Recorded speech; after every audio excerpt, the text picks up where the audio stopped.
은은한 빛이 눈부신 백자 위 유려한 선으로 그려진 한국 전통화가 피어납니다. 화려하진 않지만 은은한 푸른 빛이 우리 전통 고유의 멋을 전합니다.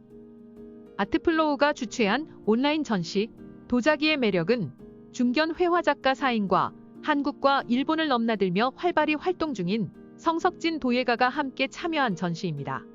제가 출강을 했던 학교에서 동료로 계셨던 성석진 도예가가 계셨는데요.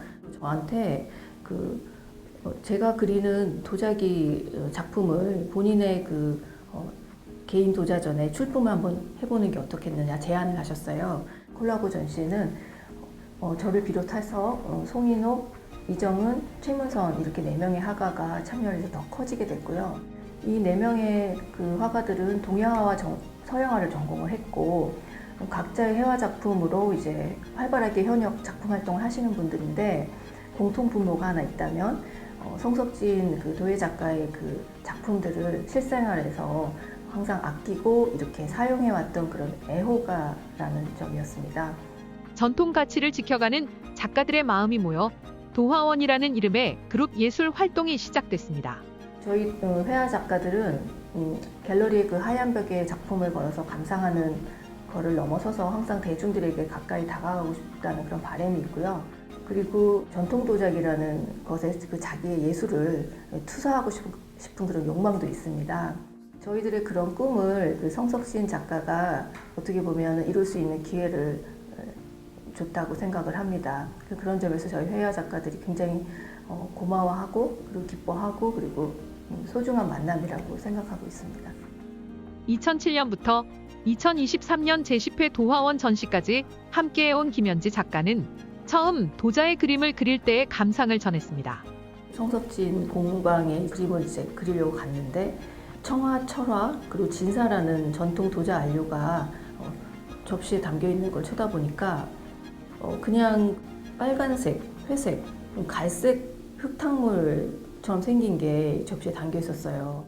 이런 걸로 이제 그림을 그리면 가마 속에서 이제 나올 때는 파란색 또는 빨간색 아니면 갈색 그런 그림이 된다는 거예요.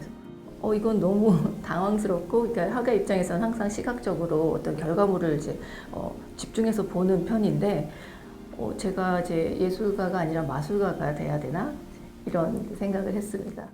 이번 온라인 특별전은 미술계의 구글이라 불리는 아트시 사이트를 통해 전 세계의 한국 예술을 선보이는 계기가 되고 있습니다. 아트플로우라는 온라인 사실 갤러리를 운영하는 송혜나 대표하고는 오래전부터 알고 있던 지인인데요. 도화원전에 오셔서 이제 이 작품들을 보셨어요. 그래서 올해는 이렇게 얘기를 하시더라고요. 한국인으로서 한국의 어떤 예술이나 이런 한국적인 감성을 갖고 있는 그런 작품들을 소개를 하고 싶다.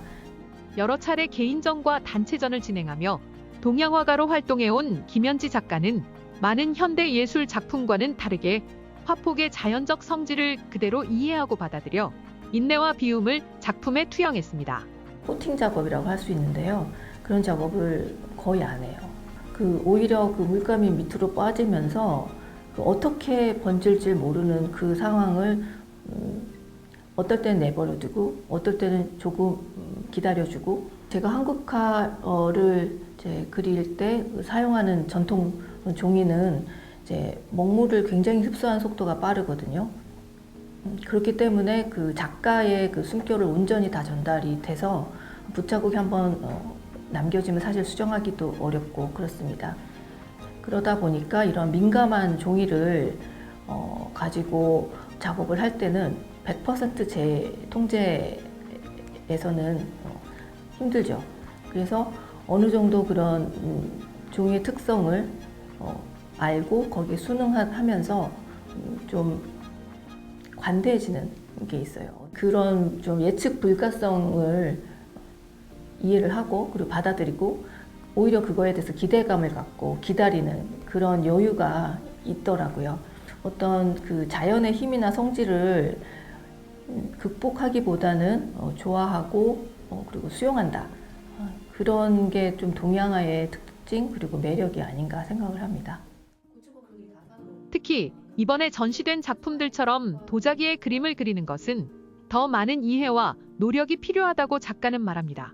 초벌구이한 상태가 흙이잖아요. 사실은 구웠지만 역시 흙인데 안료도 흙이잖아요. 그리고 흡수율이 굉장히 높아서 그냥 붓을 이렇게 대기만 해도 물을 바로 빨아 들이기 때문에 사실 그 종이나 이런 다른 천이나 이런 데서 이렇게 붓질하는 거하고는 굉장히 다른 스킬을 또 요구를 하더라고요. 무게가 상당히 돼요. 그 안료 자체의 무게가. 물감을 이렇게 붓에다 이렇게 하거나 아니면 먹물을 이렇게 붓에다 했을 때랑 아까 흙탕물이라고 표현을 했는데 정확하게 흙탕물이 맞아요. 그러니까 청아는 코발트가 재료인데 그걸 이제 점토하고 섞어서 이제 안료처럼 만들어 놓은데 그걸 이제 물에다 이렇게 조금 개서 쓰는 거기 때문에 굉장히 무겁습니다. 그래서 그걸 이제 좀 컨트롤하는데 시간이 좀 걸렸어요. 하지만 또 재밌는 그런 경험이었고 지금도 붓이 아니라 뭐 스펀지도 가끔씩 쓰면서 이렇게 여러 가지 도구를 좀 활용하고 있습니다. 도화원의 작업 방식은 보통 예술가들과는 사뭇 다릅니다. 이들은 한 도예가의 도자 작품 위에 한 명의 화가가 짝을 이뤄 한 작품을 탄생시키고 꾸준히 전시를 이어가고 있습니다. 지금 현대 예술 시장은 화가 그리고 공예가가 굉장히 구분이 철저하게 분리되어 있고 사실 요즘처럼 모두가 자기 예술 작업에 대한 권리를 굉장히 주장하고 있는 그런 시점에서는 사실 조금 일어나기 힘든 그런 케이스인 것 같고요. 하지만 이제 이런 사례가 과거를 이제 돌아봤을 때는 오히려 조선시대에는 도화서 학어들이 도공이 그려놓은 도자기를 이제 그 위에다 그림을 그리러 갔던 그런 게 있었습니다. 저희가 지금 하는 이런 협업 시스템이 어떻게 보면 전통을 계승하고 있다 이런 좀 의미도 있는 것 같아요. 성석진 도예가가 흔쾌히 내놓은 도자 위 작가 4인방의 예술 기량이 펼쳐집니다. 생동감 넘치는 회계의 힘찬 움직임은 보는 이의 가슴을 설레게 합니다. 이처럼 전통 예술, 특히 도자에 대한 애정으로 뭉친 작가들은 전통 가치를 전하고 지키는 것에 대한 큰 사명을 가지고 있습니다.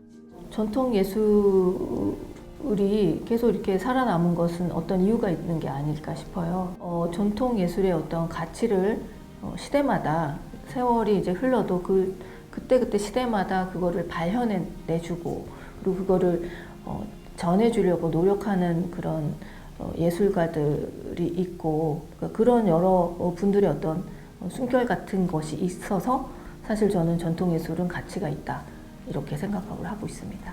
이 도화원전을 이렇게 꾸준히 하고 있는 가장 큰 것은 전통예술을 사람들에게 알리고 싶은 목적이 가장 커요. 전통 도예를 하시는 그런 분들이 아무래도 회화나 이런 장르보다는 좀 작은 그룹이기 때문에 저희처럼 회화 작가들이 함께 이렇게 전시를 하거나 했을 때는 훨씬 많은 이제 노출이 되는 거기 때문에 그런 의미에서 이런 명맥을 계속 이어 나가는데 조금이라도 도움이 되기 위해서 하는 게 있고요. 대중분들도 그런 부분을 좀 많이 봐주셨으면 하는 바람이 있습니다. 예술에 대한 애정과 집념을 지닌 5인이 모여 맺은 결실 중 하나인 도자기의 매력 온라인 전시는 1월 30일까지 계속됩니다.